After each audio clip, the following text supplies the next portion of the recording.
பட்டு உடுமலை வரலாற்றுக்கே ஒரு வரலாறு சேர்த்துக் கொண்டிருக்கின்ற உடுமலை வரலாற்று ஆய்வு நகரத்தில் தென்கொங்கு நாட்டின் முதல் விடுதலை போர் மற்றும் கரைவெளி நாடும் நாகரிகமும் என்ற புத்தக நூல் வெளியீட்டு விழா இப்பொழுது தொடங்க உள்ளது.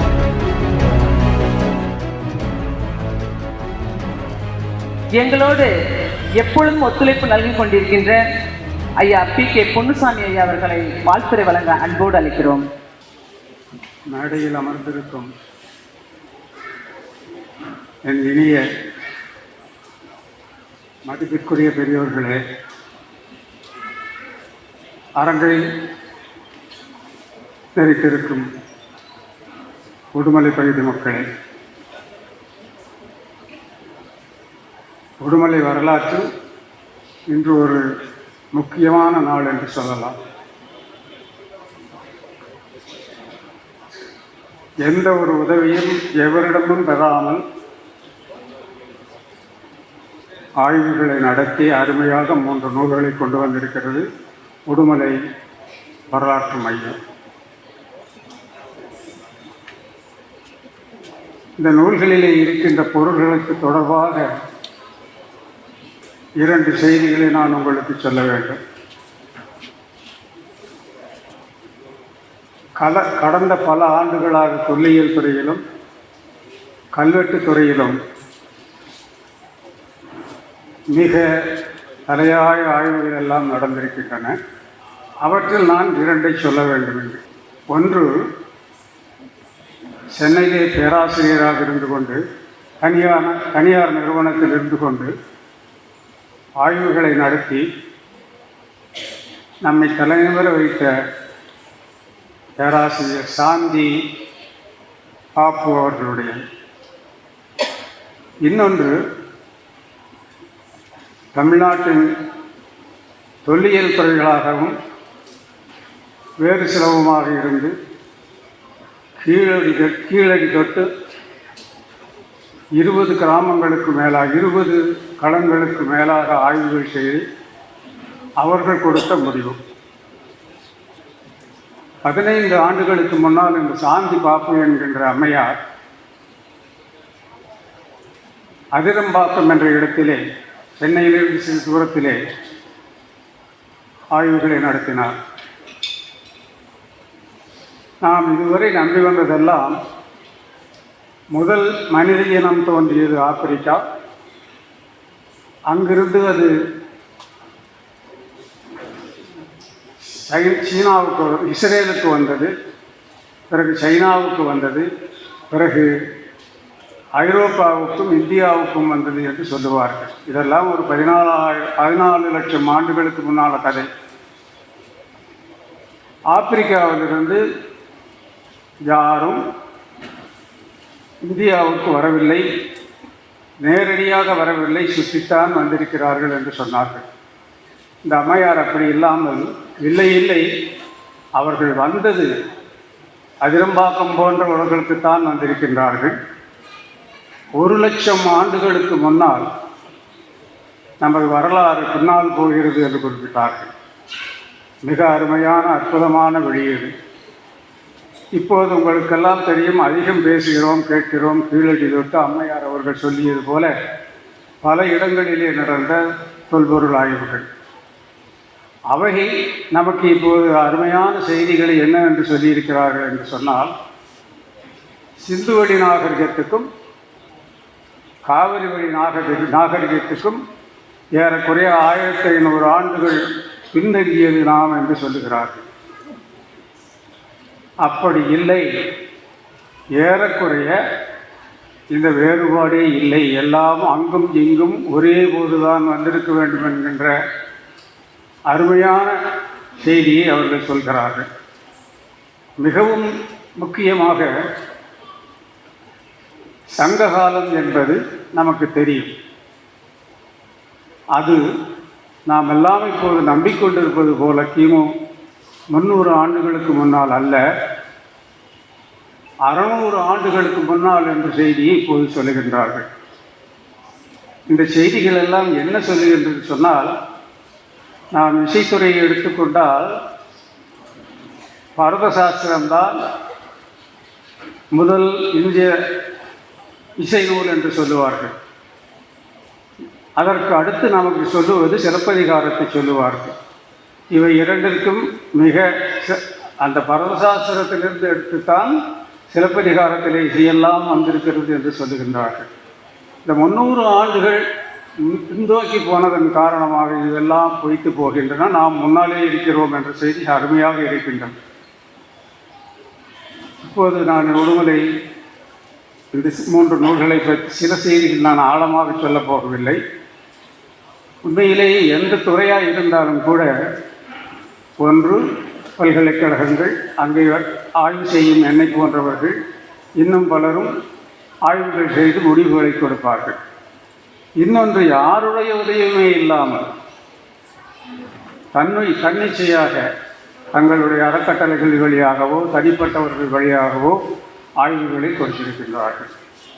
இந்த சாந்தி பாபு அம்மையாரை சொன்ன அம்மை 1,00,000 ஆண்டுகளுக்கு பின்னால் போகிறது என்று அருமையாக சொல்லியிருக்கிறார். அவர் தனியிடத்திலிருந்து செய்தவர் தான். இன்னொருவரை நாம் தமிழ்நாட்டில் மறக்க முடியாது. அது தினமலர் ஆசிரியர் கிருஷ்ணமூர்த்தி அவர்கள். அவர் கொஞ்சம் பணக்காரராக இருந்ததால் எளிமையாக இருந்தது. நான் அவருடைய ஆய்வகத்திற்கு வீட்டிலே போய் பார்த்திருக்கின்றேன். என் நேரமும் அங்குதான் உட்கார்ந்திருப்பார். அவர்களுடைய நாணயவியலிலே சொல்லிய கருத்துக்கள் எல்லாம் இந்த 2 பேரும் சொன்ன கருத்துக்களுக்கு மிக சப்போர்ட்டாக, இணையாக, உதவியாக இருக்கின்றன என்பதை நாம் சொல்லியாக வேண்டும். அவருக்கு பொதுவாக இந்த நடுவத்தின் உறுப்பினர்களுக்கு ஒரு ஆதங்கம் இருக்கிறது. தங்களுக்கு உரிய அதிகாரம் கிடைக்கவில்லை, அங்கீகாரம் கிடைக்கவில்லை என்பதுதான் உண்மைதான். தனிப்பட்டவர்கள் செய்கின்ற ஆராய்ச்சி முடிவுகளை பலரும் ஏற்றுக்கொள்ள மாட்டார்கள். அதோடு அல்லாமல் நாம் இங்கே பேசிக்கொண்டிருக்கின்றோம் முதுமலையின் பெருமையை பற்றி. என் தாத்தா மிகப்பெரிய பணக்காரராக இருந்தார், நான் இப்போது வீதியில் நின்று கொண்டிருக்கின்றேன் என்று சொல்லுகின்ற மாதிரி நம் செய்திகளை எல்லாம் நாம் அறிந்து கொள்ள வேண்டும் என்பது உண்மைதான். நம்மையும் தாண்டி போக வேண்டும். அது நம்மையும் தாண்டி போக வேண்டும். ஒரு செகண்ட். நம்மையும் தாண்டி போக வேண்டும். அதற்கு என்ன செய்ய வேண்டும்? இந்த நூல்களை என்னை பொறுத்த அளவுக்கு நான் கடுமையான முயற்சி இருக்கிறது என்று நான் சொல்வேனே ஒழிய எப்படி முன்வைக்க வேண்டும் என்பதை அவர் செய்யவில்லை என்று நான் நடக்கிறேன். இந்த விழாவையே நான் யாரும் என்னை தப்பாக எடுத்துக்கொள்ளக்கூடாது. மாரியம்மன் கோயில் திருவிழா போல இருக்கிறது இந்த இன்விடேஷன். இது ஆராய்ச்சி நூல். அது போய் சேர வேண்டிய இடத்திற்கு போக வேண்டும். அந்த நூலுக்கு 30 பேர் அது வாழ்த்துறை எழுத வேண்டிய அவசியம் இல்லை. அவர்கள் யாரும் இந்த நூலிலே சொல்லி இருக்கின்ற பொருள்கள் பெரியவர்கள், அவர்களை நான் தப்பாக சொல்லவில்லை. ஏன் அங்கீகாரம் கிடைக்கவில்லை என்பதற்குத்தான் ஒரு புகழ்பெற்ற நிறுவனம் இந்த நூல்களை வெளியிட்டிருக்கின்றது. ஒரு பக்கம் பதிப்புரை எழுத அவர்களுக்கு இஷ்டமில்லை. எப்படி எழுதலாம்? ஒரு படிப்பகம் செய்கிறவர்கள் ஒரு பதிப்புரையை கொடுக்கவில்லை என்று சொன்னால் ஒன்று அந்த புத்தகம் சரியில்லை என்ற அர்த்தம், இல்லையானால் காசை வாங்கி கொண்டு போடுகிறார்கள் என்ற அர்த்தம். காசை வாங்கி போடுகின்ற அச்சகமாக எனக்கு தெரியவில்லை. அவர்களுக்கும் இந்த நூலிலே சந்தேகம் இருக்குமோ என்பது போன்ற கைகள் இருக்கின்றன. நூலின் தலைப்புகளையே பார்த்தோம். நான் கடுமையாகத்தான் சொல்லுகின்றேன். ஏனால் நம் செய்திகள் உலகம் போக வேண்டும். சாந்தி பாபு உலகத்தை திருப்பி போட்டார். ஏனென்று சொன்னால் அந்த கண்டுபிடிப்புகளை எல்லாம் உரிய சான்றுகளோடு காட்டி உலகத்திலே புகழ்பெற்ற சஞ்சிகைகளிலே வெளியிட்டார்கள். ஒரே நாள் திரும்பி பார்க்கிறது. இங்கே நிறைய செய்திகள் இந்த நூல்களிலே இருக்கின்றன. அந்த செய்திகளை எல்லாம் இன்னும் கொஞ்சம் முயற்சி எடுத்துக்கொண்டு போய் சேர வேண்டிய இடத்திற்கு தேவையான அளவுக்கு மாற்றி அமைக்க வேண்டும். இப்போவே பாருங்கள், தலைப்புகளை பாருங்கள். கரைவழி நாகரிகம் என்று பேசிருக்கிறார்கள். எந்த கரை? அமராவதி கரை என்று போட்டிருந்தால் புரிந்திருப்பார்கள். உலகம் பூரா தேம்ஸ் நதியிலே வந்ததும் அங்குதான், நீலகிரி கரையில் வந்ததும் அங்குதான். சில கவனங்கள் வேண்டும். இந்த புத்தகத்தை பார்த்தால் மற்றவர்கள் பார்க்க முடியும். எந்த கரைக்கு தெரியலையே பார்க்கணும். எனக்கு ரொம்ப வேண்டியவர்கள் அவர்களெல்லாம். ஆகவே நாம் செய்ய வேண்டியது, அவர்கள் செய்ய வேண்டியது. இதற்கெல்லாம் என்ன காரணம் என்று சொன்னால், அவர்களிடம் பொருளாதாரம் இல்லை, அறிவு இருக்கிறது, திறன் இருக்கிறது, திறமை இருக்கிறது, தேடுகின்ற எல்லாம் இருக்கின்றது. இத்தனை பேரையும் இந்த அறிவியல் நூலுக்கு அழைப்பது அவர்களுடைய உதவி இல்லாமல் போனால் முடியாது. அந்த எப்படி நன்றி காட்டுவது என்பதற்காக எல்லோரையும் அழைக்கிறார்கள், எல்லோரையும் பேச வைக்கிறார்கள், அழைப்புகளை இந்த மாதிரி செய்கிறார்கள். எனக்கு ஆதங்கம் எல்லாம் இந்த அருமையான செய்திகள் உள்ளே இருக்கின்றன. என்ன ஒரு அருமையான விடை! நீங்கள் சாண்டில்யன் நாவல்களை எல்லாம் படித்திருப்பீர்கள். அவர் இளவரசிகளை புகழும் வழிகளை எல்லாம் நீங்கள் பார்த்தீர்களானால் புல்லரிக்கும்.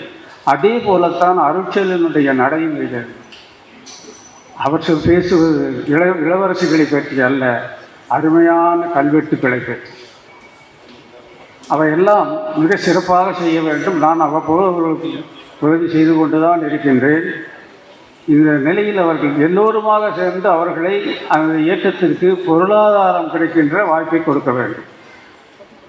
அவர்களிடம் பொருளாதாரம் இருந்தால் இந்த கூட்டங்களை எல்லாம் வேறு விதமாகத்தான் நடத்துவார்கள். இரண்டு விதமாக நடத்தலாம். ஒன்று இப்படி நாம் தெரிந்து கொள்ள வேண்டும், இன்னொன்று உலகத்துக்கு போக வேண்டும். எப்படி இந்த உலகத்துக்கு போக வேண்டும் என்பதற்கான முயற்சியில் அவர்கள் இருக்க வேண்டும். அப்போதுதான் இப்போ அம்மாவுக்கு சொல்லி தொங்கல் நகரத்திலே ஒரு ஆய்வு வருகிறது என்று சொன்னால், அதிடம்பாக்கத்திலே 1,00,000 ஆண்டுகளுக்கு வேறு எல்லாரும் சொல்லியதை விட 1,00,000 ஆண்டுகளுக்கு முன்னால் அதிடம்பாக்கத்திலே மனிதர்கள் இருந்திருக்கின்றார்கள் என்று கேட்கின்ற போது மிக மகிழ்ச்சியாக இருக்கிறது. இங்கே கொங்கு பகுதியிலும் அப்படித்தான் ஏராளமான செய்திகள் இருக்கின்றன. போய் சேர வேண்டிய இடங்களிலே சேரவில்லை. அதற்கான முயற்சியில் இந்த நண்பர்களெல்லாம் இறங்க வேண்டும், இறங்குவார்கள். அதற்கு நாம் பொருள் வசதி படைத்தவர்களெல்லாம் கொஞ்சம் அவர்களுக்கு உதவி செய்ய வேண்டும். மிக அருமையான திறமை படைத்தவர்களுக்கெல்லாம் இந்த நூல்களை நான் குறைவிற்கு சொல்லவே இல்லை. சேர வேண்டிய இடத்திற்கு சேர வேண்டும் என்பதை மட்டும்தான் அப்படித்தான் நான் பார்க்கிறேன். இவ்வளவு கடுமையான முயற்சி அரசாங்கங்கள் செய்ய முடியாத முயற்சி செய்திருக்கின்றார்கள். நம் புகழ் உலகம் பூரம் உயர வேண்டும் என்று சொன்னால் நம்மை பற்றிய செய்திகள் உலகத்திற்கு போய் சேர வேண்டும். அதற்கான முயற்சியிலே அவர்கள் ஈடுபட வேண்டும் என்று சொல்லி அவர்களுக்கு இந்த கடுமையான முயற்சிக்கு வாழ்த்து சொல்லி விடைபெறுகிறேன். நன்றி, வணக்கம்.